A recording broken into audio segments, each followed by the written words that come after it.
everybody. It's Eric Pappenfuss. It's Friday, so it must be a bye day.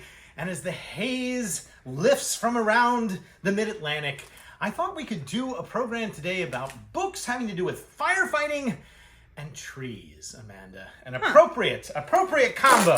So let's get right to it.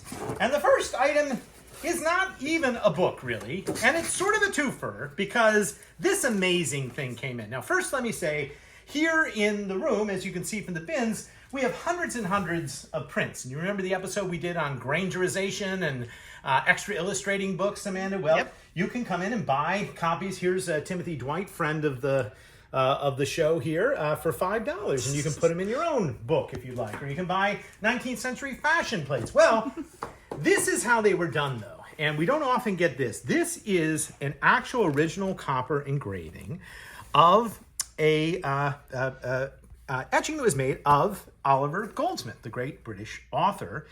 And that's pretty neat. So it shows you how the artist would carve into the copper, use some acid, wash it away, then ink it, and then press down and you get the reverse image. So this print actually came with the original engraving. So we can make unlimited Oliver Goldsmith prints if we want, Amanda. Sure. But what is really sort of fascinating about it is that it was done by a gentleman by the name of Abraham Whittle, who is more famous not as being an artist, but for inventing the first ever fire escape. And he did this in London in the 1820s because there were tons of fires at that time, and he noticed that it seemed like the volunteer fire brigades were more interested in saving property than they were in saving people's lives. And so he said, why should this be? Let me invent the first ever portable fire escape, which was basically a chariot style long ladder with chute that could be rolled up to somebody's window and allow somebody to escape in the event of a fire. Now, what do you think of that, Amanda? I think it's just a ladder on wheels. Oh, it's so much more than a ladder on wheels. Now, here is a scale model which he used to explain to the people of London why they should pay him to deploy these. It's actually a ladder, but look what's behind the ladder. It's a canvas sack because you would slide the people you were rescuing down the sack while the firefighters went up the ladder. And if you look closely back at this other engraving, you can see that the woman has slid down. There's somebody sliding down underneath. Now, are you a little bit more impressed? Slightly. Okay, yeah. well, it was much better than Abraham Whittle's other idea for firefighting, which he proposed, which was the zip line.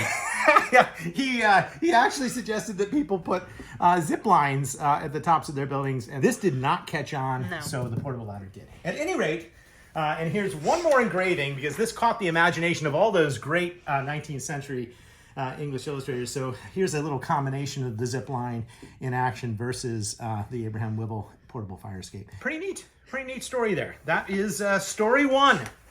But that's not the main book for this week, Amanda. The main book for this week is perhaps the most beautiful book ever written about trees. It was written by the great 17th century British diarist John Evelyn. And what I like about this, our particular copy, is look at the beautiful binding. It's 2 volumes, this is volume 2. And look at how the binder has actually put trees on the spine, which I think is very special. Now, Evelyn was very concerned about the deterioration of the environment in 17th century London, and here is a copy of the title page, and this is an 18th century edition. This is a later edition of Silva, a discourse of forest trees. What makes this edition special, though, is that it was illustrated. It was illustrated with absolutely wonderful engravings of trees, and it became sort of like the guidebook to trees in 18th century England. The first edition that Evelyn didn't include any illustrations for trees, so we'd be talking about oaks and elms and whatnot, and unless you knew and could identify trees, you might be a little confused about what he was saying.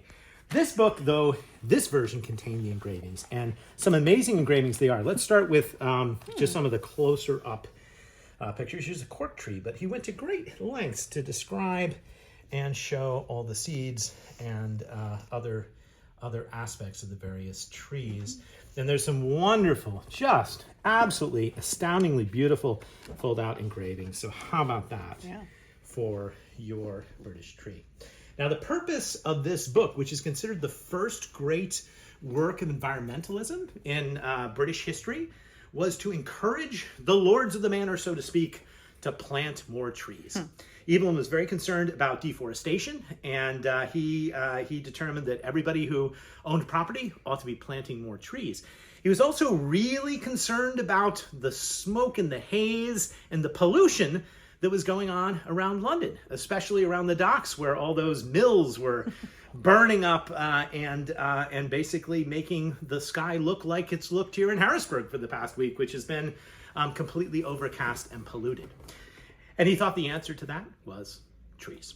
Plant more trees. And he wasn't wrong, was he? And this is the 17th century, which is pretty impressive. Let me just show you a couple other aspects of the book. He also has some very famous trees in London, including that beautiful one, which just looks like a very romantic tree. And in the back, this edition also gathered his other famous work, which was not just about the trees, but it was about Tara, or a philosophical discourse on the preservation of the earth. Another thing which reminded me of this week's fires in Canada was that Evelyn went through the Great Fire of London that occurred in the 17th century, and he saw London destroyed by fire. And part of his urban planning was to plant more trees and have more open spaces to avoid these types of fires. So you couple this with the invention of the firefighting apparatus, you really had the birth of the modern city, one that is concerned with basically sustainability, and that's what Evelyn was concerned about. But you know what the best part about this book is, Amanda? It's not just that. It's who owned it and what else is in the book. Oh. Okay? If you look at the front of the book, you're going to find two interesting things. First, you're going to find a book plate by a famous Brit. That in and of itself is not unusual. But he was the lord of the manor, and he lived at this house here in London, which has since been torn down. It was torn down in the 1920s, but the grounds is still preserved. And here's an example of the sort of gatehouse, and you can now walk around and you can see all the trees that he planted as a park in England. The best part about it is that he liked to extra illustrate his books. So in his book here, he put in a whole bunch of newspaper clippings, often about trees and the environment, and this is about the migration of willows. And he was known to do this. And when they tore down the house, they actually sold his library at auction. Many of the books were scattered to the wind. This one we recently discovered, and look what it had in it, Amanda. It had a letter from his groundskeeper. Whoa. Telling him in 1816 all the various types of trees which he could indeed plant.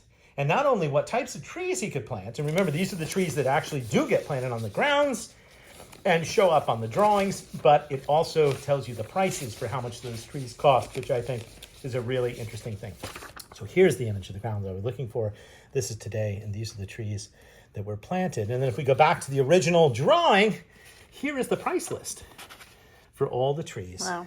Whether you wanted ash or beech or birch or chestnut or whatever. Sent by Gibbs, the gardener. And you can just see him saying, okay, I'll take 4 of these, 6 of these, and we'll plant them around. And then you can see him reading John Evelyn at night, sticking the receipt here. Take the one last picture of the back there, inscribed to the great Lord, and sealed with sealing wax, and putting that inside the book. So another example of the magical stories that these books can have. But the most important book on environmentalism in 17th and 18th century Britain, a wonderful ode to the trees, and I think something appropriate for what we're going through now, or at least what our Canadian friends are going through. So now, Amanda, we're going to end with a funny book. And last week's choice was a little bit controversial, so I'm making up for it with a sweet book this week.